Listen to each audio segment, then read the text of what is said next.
Bienvenidos a esta segunda parte de esta sesión en donde vamos a abordar algunas incidencias probatorias en el proceso penal venezolano.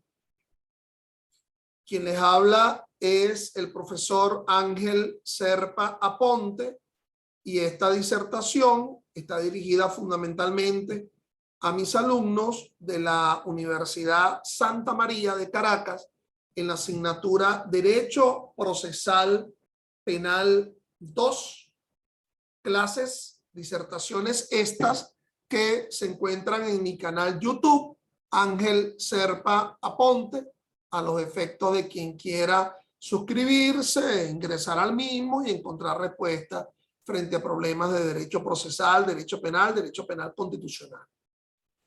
Hoy estamos en diciembre de 2021 transmitiendo esto. En la sesión anterior vinculada a esta disertación, estábamos ahondando las ciertas incidencias probatorias reguladas en el Código Orgánico Procesal Penal. Estábamos atendiendo el tema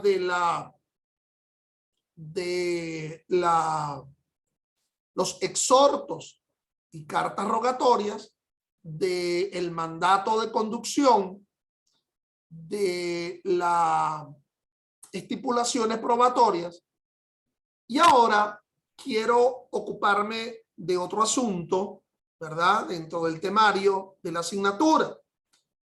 Este otro asunto sobre el cual me quiero ocupar ahora, bueno, está vinculado al temario, a la temática, perdón, de las oportunidades probatorias. Amigos, realizada la audiencia de imputación o realizada la imputación, estamos en presencia de la fase preparatoria. Una fase que tiene como tres finalidades. Una finalidad cautelar, el dictado de las medidas cautelares, bien sea la privativa de libertad, 236, o una medida cautelar sustitutiva. También tendríamos una finalidad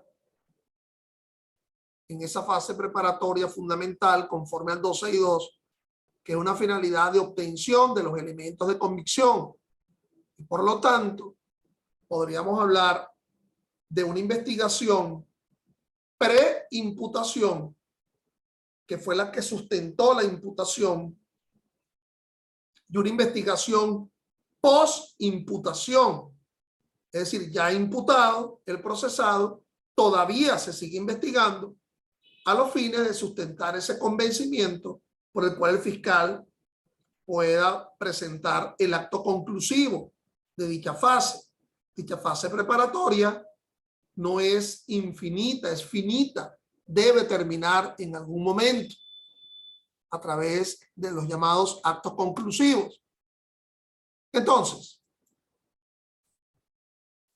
esta audiencia de imputación, si se realiza en sede judicial, también conlleva a una finalidad procedimental, saber qué procedimiento se va a dictar, si el procedimiento ordinario con sus buenas 4 fases procesales o algún procedimiento especial.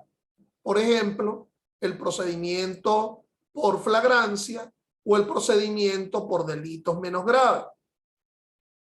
Decía yo que esa fase preparatoria, fase de investigación, debe concluir. Si, por ejemplo, se calificó el procedimiento por flagrancia, ya no va a existir una fase intermedia, porque el acto conclusivo se va a presentar directamente ante el tribunal de juicio.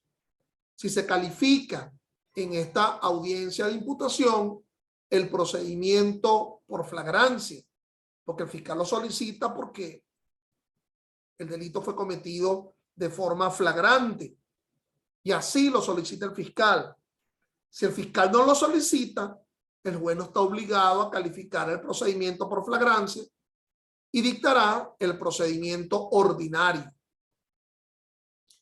Entonces, esos actos conclusivos son el archivo fiscal, que ya lo explicaremos, la solicitud fiscal de sobreseimiento, en donde el fiscal tiene un convencimiento pero negativo, o la acusación pública, en donde el fiscal tiene un convencimiento positivo. Si ese fiscal presenta la acusación pública, va a ser presentada ante el mismo juez de control en donde se realizó la audiencia de imputación. Ese juez de control, conforme al artículo 309 del COP, fijará la audiencia preliminar. Es decir, no te confundas. En la fase intermedia hablamos de audiencia preliminar. ¿Cuándo nace la fase intermedia? Con la presentación de la acusación. La presentación de la acusación hace nacer la fase intermedia, como lo indica el 156 del COP. Esa presentación de la acusación conduce a que el juez de control va a fijar la audiencia preliminar. La audiencia preliminar es la audiencia de la fase intermedia, así como la audiencia de imputación fue la audiencia de la fase preparatoria. Cada fase con su audiencia. Fase preparatoria, audiencia de imputación, fase intermedia con su audiencia preliminar, fase de juicio con la audiencia de juicio. Esa fijación de la audiencia preliminar va a ser de 15 a 20 días hábiles, conforme al 156 del COP. Presentada la acusación, los días se computan como días de despacho. Es decir, los días hábiles son los días de efectivo despacho, en donde el tribunal ha despachado. Por lo tanto, no se va a tomar en cuenta en la fase intermedia los sábados, los domingos, los días de fiesta o los días en los que el tribunal definitivamente no dio despacho.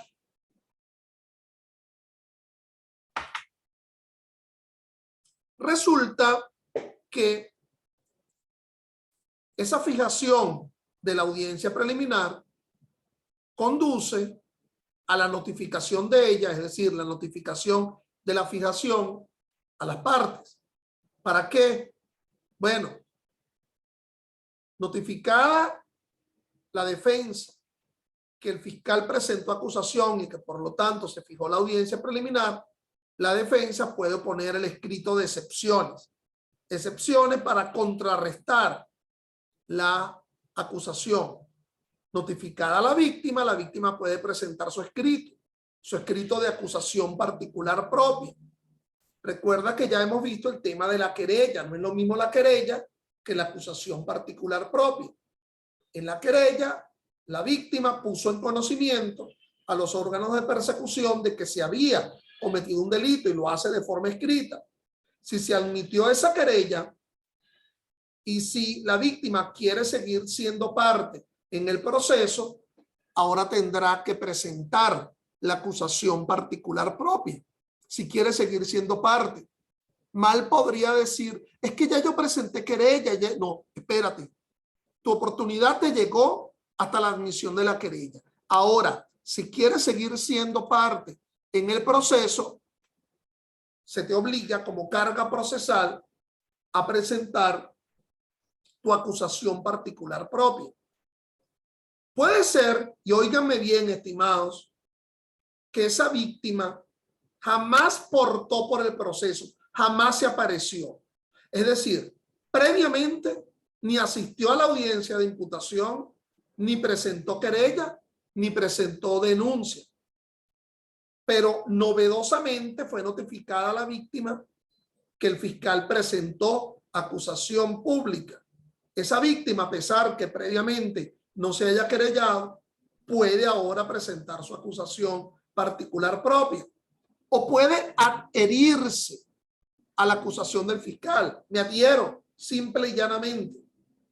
Por cierto, en el caso de la víctima querellada admitida es una carga, es una obligación, es un deber, si quiere seguir siendo parte. En cambio, la víctima que hasta ahora no ha presentado querella ni denuncia es un derecho. Puede ser que esa acusación particular propia sea exactamente por la misma calificación jurídica y con las mismas pruebas que el fiscal acusó. Lo que definitivamente tiene que ser igual es el hecho. No podría ser por un hecho distinto. ¿Ok? Calle Simón Planas de Santa Mónica, 9 de la mañana. Fue estafado en $2,000 el ciudadano Pedro por parte de María. María victimaria, Pedro víctima. A lo mejor el fiscal a ese hecho lo denomina apropiación indebida calificada y a lo mejor la víctima lo denomina estafa. Pero el hecho tiene que ser el mismo. La circunstancia de modo, tiempo y lugar puede variar la calificación jurídica. Y esa sería una razón por la cual esa víctima presenta novedosamente una acusación particular propia. Porque no está de acuerdo en la calificación jurídica o no está de acuerdo en las pruebas. El fiscal está ofertando como prueba los testigos Joaquín José que allí se encontraban, pero la víctima dice, no, yo oferto como prueba la certificación bancaria en donde se indica que el dinero pasó, que ese CELE fue ingresado a otro. ¿Ok? Entonces, se puede ver desaveniencia con respecto a la calificación jurídica o con respecto al tema de la prueba, o puede no haberla. Y entonces, si no hay, ¿por qué ociosamente estás presentando acusación particular propia víctima si ya el fiscal acusó? Bueno, porque quiero seguir siendo parte en el proceso. Quiero interrogar, quiero intervenir en la audiencia si es que se decide el pase a juicio. Entonces, mis estimados, eso es lo que atañe a la acusación particular propia. Pero puede ser que exista algo que se llama la prueba nueva. Es una prueba que fue conocida después que se fijó la audiencia preliminar, es decir, es una prueba posterior a la presentación de la acusación. Se supone que las pruebas las tienes que consignar conjuntamente con la acusación, pero esa prueba, sin mentiras, sin truquitos, de verdad el conocimiento que asumí de ella fue con posterioridad a la presentación de la acusación. 311, numeral 8 del Código Orgánico Procesal Penal. Las pruebas nuevas. Total, que se fijó la audiencia preliminar. En los 5 días anteriores al de la fijación de la audiencia preliminar, las partes no pueden realizar absolutamente nada. Todo esto, excepciones, oferta de prueba nueva, acusación particular propia, vean la lámina, sería hasta el 6º día hábil anterior de aquel en que se fijó la audiencia preliminar, porque los 5 días hábiles anteriores de aquel en que se fijó la audiencia preliminar, las partes no pueden realizar absolutamente nada. Caca. Caca como le pegaban a uno, ¿verdad? No de la otra significación. Te decían caca y te pegaban en la mano. No se puede tocar esos 5 días por las partes. Bueno, ¿qué va a ocurrir de esa audiencia preliminar? Puede ser que el acusado admita los hechos y por lo tanto se condena por la admisión de los hechos. Puede ser que el juez solicite una reforma de la acusación. Puede ser que el juez decida sobreseer la causa. ¿Por qué? Bueno, oficiosamente el juez observa que allí no está dado los elementos para pasar una causa a juicio, o puede ser que el juez declare con lugar la excepción, esa excepción que presentó la defensa para oponerse a la acusación, el juez la considera con lugar. O puede ser que nada de ello, sino que el juez dicta el auto de apertura a juicio. Toda esta breve relación que te he hecho de la fase preparatoria y de la fase intermedia es con una excusa. Eso no es más que una anécdota. Es una excusa porque yo quiero con ella que volvamos a un tema probatorio, al tema de las oportunidades probatorias en el proceso penal venezolano, que esa sí está vinculada por ahora a ese trasvase entre el tema 4 y el tema 5 del temario de vuestra asignatura. Es decir, si yo no explico esto, ustedes no pudieran entender otros gráficos. Por otra parte, si se dicta el auto de apertura a juicio, se fija el inicio del juicio oral y público. Fíjense que acá, si se calificó el delito como flagrante, la acusación se va a presentar directamente ante el tribunal de juicio. Aquí estamos hablando de un breve recorrido de esa fase de juicio.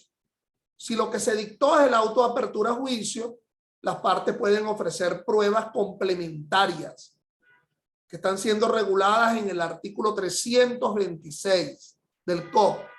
Es decir, pruebas que se diferencian de la prueba nueva, en que aquella prueba nueva se conoció después que el fiscal presentó la acusación. En cambio, las pruebas complementarias son aquellas que se conocen después que se ha dictado el auto de apertura a juicio. Y esto sin truco, como dice un tipo por ahí en un programa de televisión, un político, sin maña, sin truco y sin maña. Es decir, realmente se demuestra que el conocimiento de la prueba fue después del auto de apertura a juicio.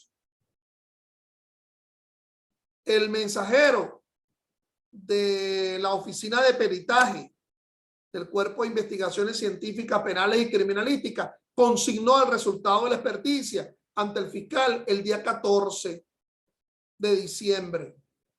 Oye, vale, pero es que ya el 13 dictaron el auto de apertura a juicio. Sí, pero es que el resultado de la experticia, por el esquema técnico que se utiliza, no se pudo haber obtenido sino el 14. Ahí está el sello húmedo en la cual en la oficina fiscal se recibió esa prueba. Es el 14 de diciembre, es decir, después que se dictó el auto de apertura a juicio. ¿Qué voy a hacer? Me lo voy a guardar en el bolsillo y no utilizarla en el juicio oral y público. Pero obviamente es una prueba complementaria que tiene que ser utilizada en el juicio oral y público porque ya hay un conocimiento de ella por parte del órgano de persecución. Entonces, bueno, en ese juicio oral y público se van a realizar actuaciones previas al propio juicio, realizadas en plena fase de juicio, y actuaciones del propio juicio. En primer lugar, la declaración del acusado, libre de apremio y coacción. Si él ya decide declarar, ya eso forma parte de ese cúmulo probatorio. Por cierto, que cuando se habla de la comunidad probatoria, se habla de esto, del auto de apertura a juicio. Ahí se define la comunidad probatoria porque es allí donde están las pruebas admitidas. La comunidad probatoria no obra frente a las llamadas pruebas apreciadas, sino que ya existen a partir de las pruebas admitidas. ¿Y cuál es el documento que nos enseña si las pruebas han sido admitidas? Bueno, el auto de apertura a juicio, en donde están las pruebas que ofertó el fiscal en la acusación, las pruebas que ofertó la defensa en el escrito de excepciones, porque la defensa presentó el escrito de excepciones en procura que la acusación no prospere. Pero si prospera y se dicta el pase a juicio, ¿qué otra oportunidad podría tener la defensa para oponer sus pruebas? No más que en el propio escrito de excepciones. O las pruebas que ofertó la víctima en su acusación particular propia.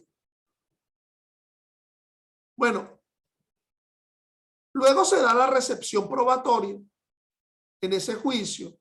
Por cierto que esto lo estoy dando muy someramente porque la fase de juicio le corresponderá a tu profesor de Derecho Procesal Penal 3 abordar todo esto. Pero es importante que yo te lo informe a los efectos de volver a hablar de las llamadas oportunidades probatorias. Entonces se da la recepción probatoria, se puede ampliar la acusación, se advierte un cambio de nueva calificación, se podría dar también unas nuevas pruebas, conforme lo regula el artículo 342 del COP, a partir de hechos o circunstancias nuevas. Es decir, hechos que no se conocían, sino que ahora salen a la luz procesal en el propio juicio oral y público. ¿Y de dónde surgen? Bueno, nada menos y nada más que la declaración, que la producción de los sujetos de prueba que ya previamente habían sido ofertados. Se ofertó la declaración de María y de Jacinto, pero ahora en pleno juicio oral y público, María y Jacinto dice que el hecho también lo presenció Roger y Karen. Entonces, si Roger y Karen presenciaron el hecho, eso es un hecho nuevo que está surgiendo a partir de la declaración de un testigo previamente ofertado, pero que en definitiva saber si ese hecho existió ameritaría que ahora viniera a declarar al juicio los nuevos dos testigos que fueron mencionados por los testigos previos.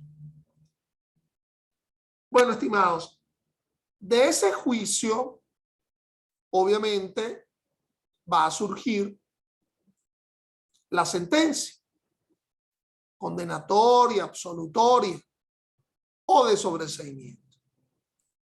Así, vamos y tomen muy en cuenta, por favor, que esto es importantísimo. No solamente a un neto efecto de evaluación de la asignatura, sino que quien esté observando esto a los efectos de aprender sin H en el medio, de aprender, de asumir un conocimiento, puedan ilustrarse en consecuencia. Vamos a hablar de estas oportunidades de la presentación o promoción de pruebas. Y lo vamos a establecer en esta tabla, véanla bien, en dos momentos. ¿Cuándo ocurre la oferta probatoria y cuándo se da la admisión de la prueba? Repito, ¿cuándo ocurre la oferta probatoria y cuándo se da la admisión de la prueba? Veámoslo bien en el contexto. Es decir, siguiendo un curso normal, habría ofrecimiento probatorio, admisión de la prueba, producción o desahogo de la prueba y apreciación de la prueba.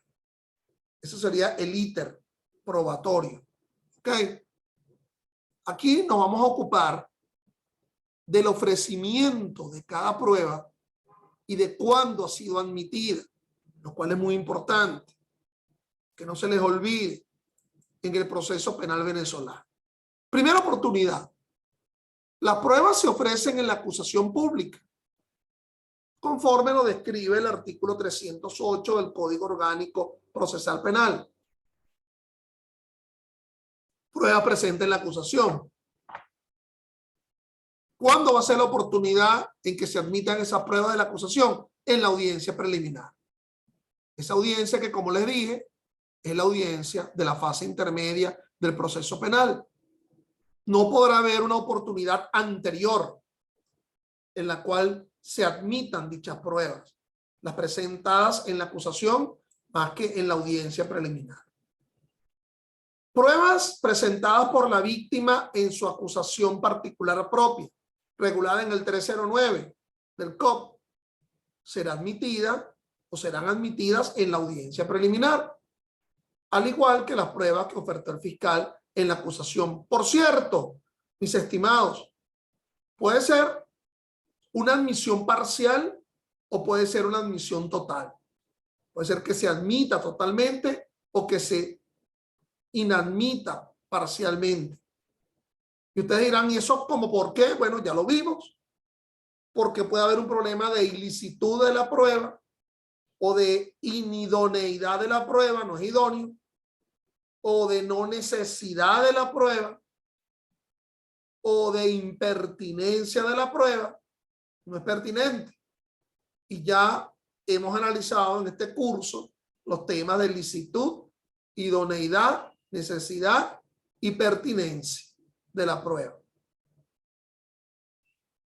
Entonces,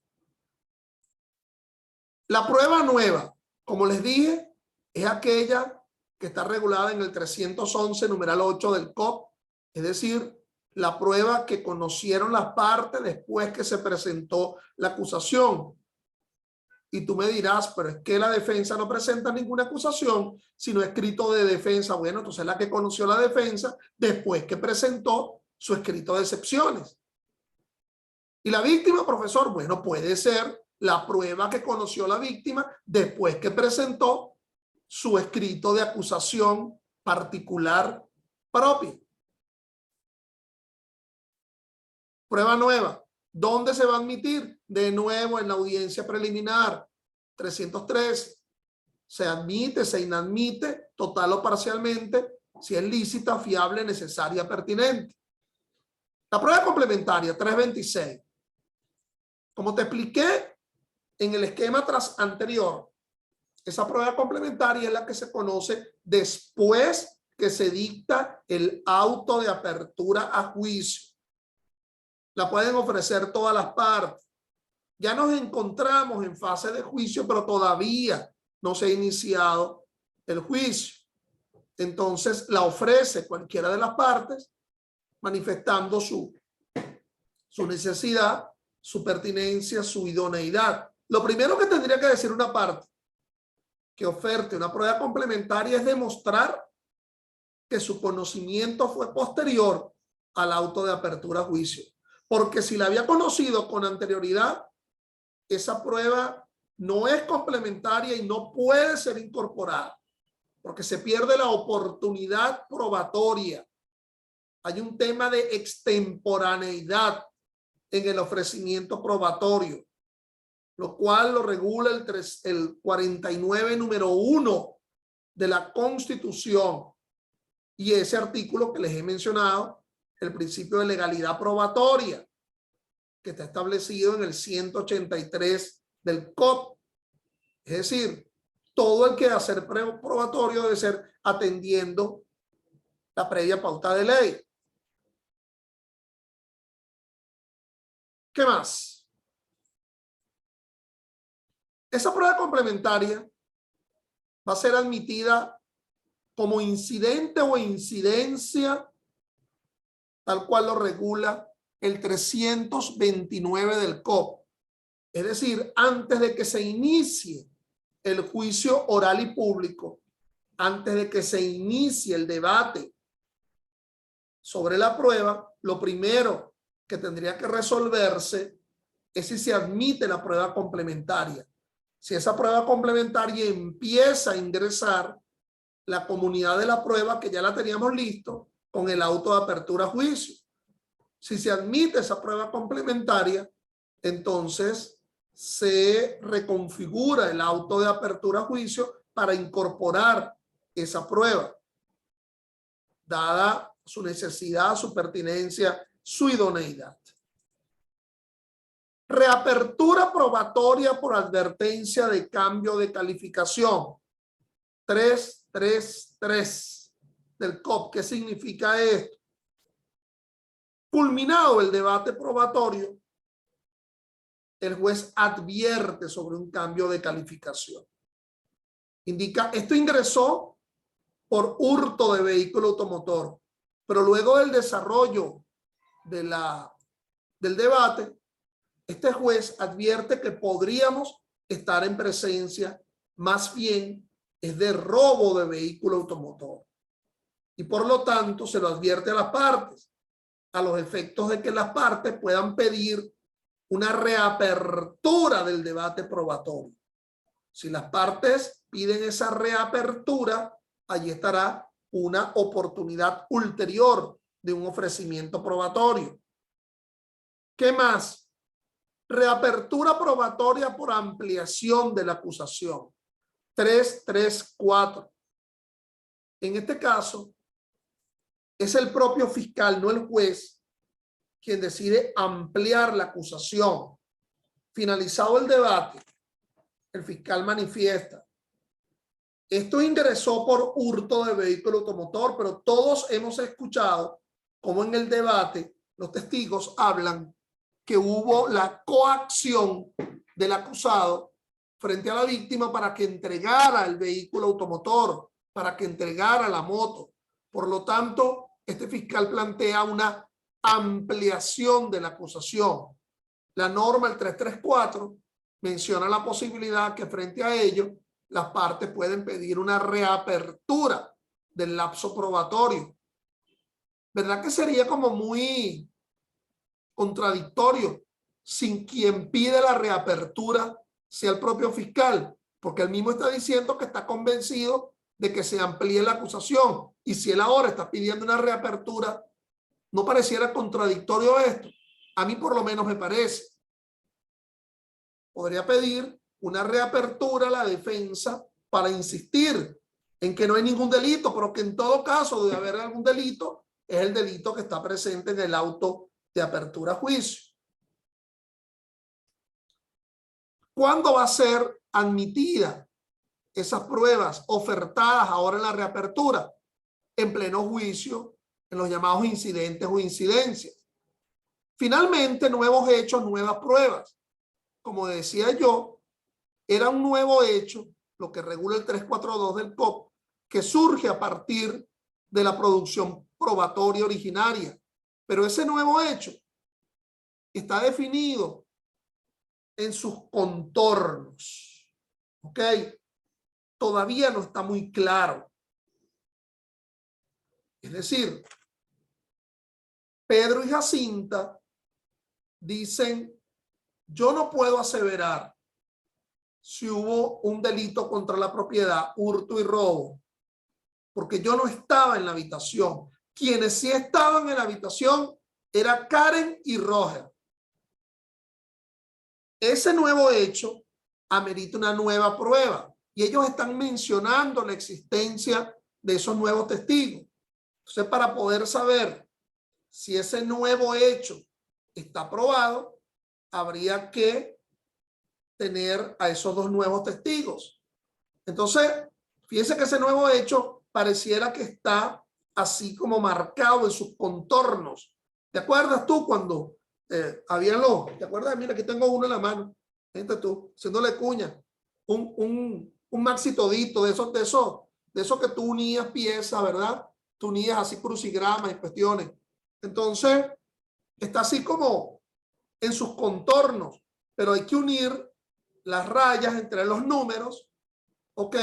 Para saber si ese contorno se verifica, se acepta como tal, y cómo va a ser con las nuevas pruebas.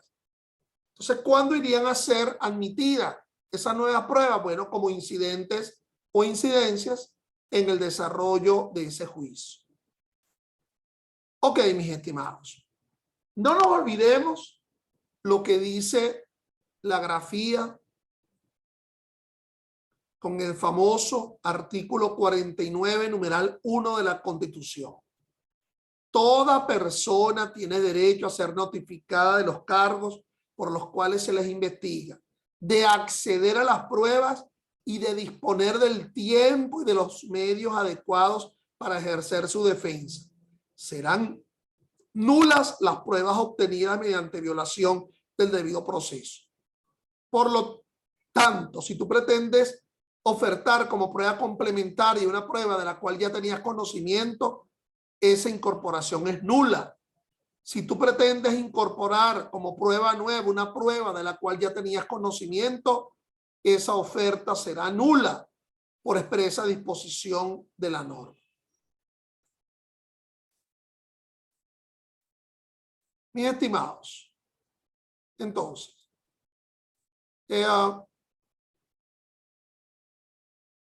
oye, me está diciendo por aquí que déjame tratar de volver a pescar en mi computadora las láminas que les estaba mostrando, ¿ok? Que me dejó en el aire, ¿ok? Las referidas láminas.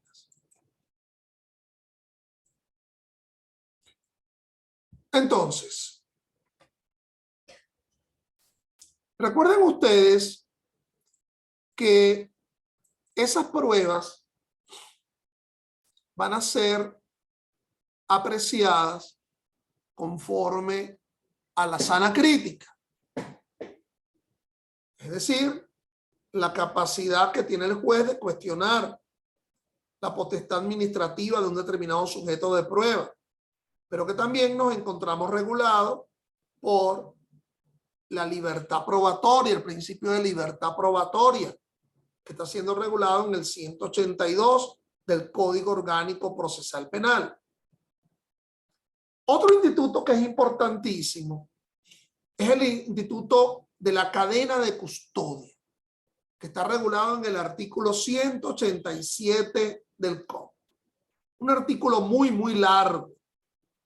Todo funcionario que colecte evidencia física debe cumplir con la cadena de custodia, entendiéndose por esta la garantía legal que permite el manejo idóneo de las evidencias digitales, físicas o materiales con el objeto de evitar su modificación, alteración o contaminación desde el momento de su ubicación en el sitio del suceso, lugar de hallazgo, su trayectoria por las distintas dependencias de investigación penales hasta la culminación del proceso, y por ahí te vas. Entonces, lo que atiende el concepto de cadena de custodia es que debe ser asumido no como un simple principio policial, porque al estar dentro de un código orgánico procesal penal, ya es un instituto procesal, es una garantía procesal, y por lo tanto, la violación de la cadena de custodia es una violación de la licitud probatoria establecida en el 181. Es decir, el resguardo, evidencia, colección de la cadena de custodia lo que permite es identificar quién ha tenido acceso a dicha prueba, y que el acceso que se haya podido tener a dicha prueba es solamente un acceso de contenido procesal, valga la cacofonía, probatoria, fundamentalmente a los efectos de realizar peritajes sobre esa prueba. Es decir, tratar de encontrar una respuesta científica que se pretende derivar de dicha prueba. Esa cadena de custodia tiene una prima hermana, otro instituto que se denomina el área de resguardo de evidencia del artículo 188 del Código Orgánico. Tanto la cadena de custodia como el área de resguardo de evidencia están regulados por un manual de procedimientos en materia de cadena de custodia de evidencia, que es del Ministerio Público. Entonces se complementa la cadena de custodia como acceso, cuidado de las evidencias, y el área de resguardo de evidencia como un gran continente que tiene ese contenido, que son las evidencias resguardadas a través de métodos que permitan una